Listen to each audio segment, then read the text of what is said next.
Bonjour, donc on va voir aujourd'hui comment faire la modification du rapport sous Odoo. On va utiliser Odoo version 8.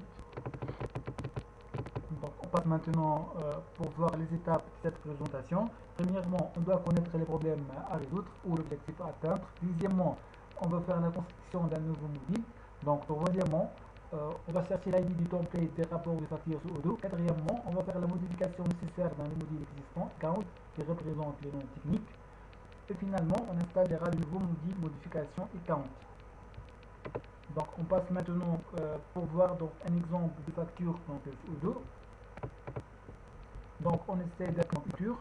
Donc, comme vous voyez, donc, il y a les champs donc, description. Donc, ici, donc, on va ajouter un champ donc, avant les champs description qui représente les références internes de l'article. Par exemple, donc, A1090. Donc, on passe maintenant par la construction d'un nouveau module. Donc, les étapes d'installation d'un nouveau module sous Odoo sont premièrement ajouter le répertoire personnel au serveur d'Odoo. On va faire donc ensuite le redémarrage des serveurs Odoo. Deuxièmement, on va faire la construction du nouveau module dans ce répertoire personnel. Les étapes de construction d'un nouveau module sont on va faire la construction du fichier openirp.py. On va faire ensuite la construction du fichier init.python. On va ajouter les fichiers XML au contenu du fichier openirp.python. Et on installera donc les modules à la fin.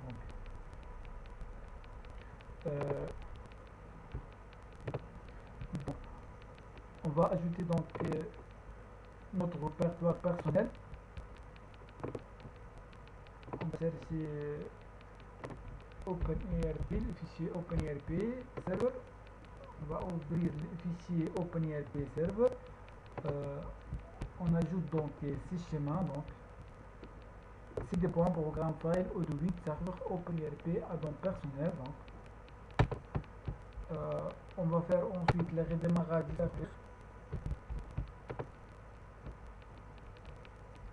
Donc Odoo 8.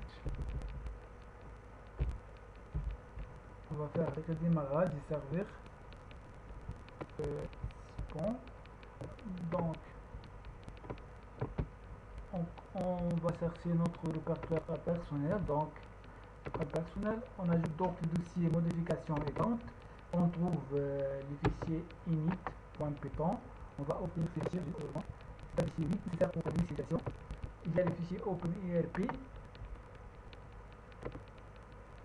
Donc le nom du module est modification de partir. Donc de pointe, on ajoute base et les data. Donc on trouve donc view et count modification.xml. Donc dans les dossiers, on trouve donc un fichier count modification. C'est un document XML.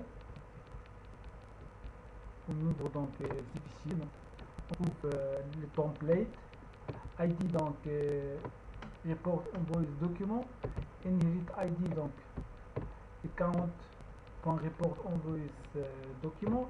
On a utilisé XPath. On a ajouté donc un numéro de série donc dans la position donc avant donc th1 donc qui représente les champs de description dans un table. Donc le contenu donc de ces champs est l.productid.code. Donc après donc on va chercher donc notre module. On va chercher notre module modification. On tape le nom du module. On trouve donc on va installer donc comme vous voyez donc les noms techniques modification et count, les noms donc modification des factures. Donc on installe le module. On attend quelques instants. Donc il est installé. Donc, après donc on va voir donc le nouveau facture. Donc comme vous voyez, donc il y a un champ numéro de série qui s'ajoute aux factures.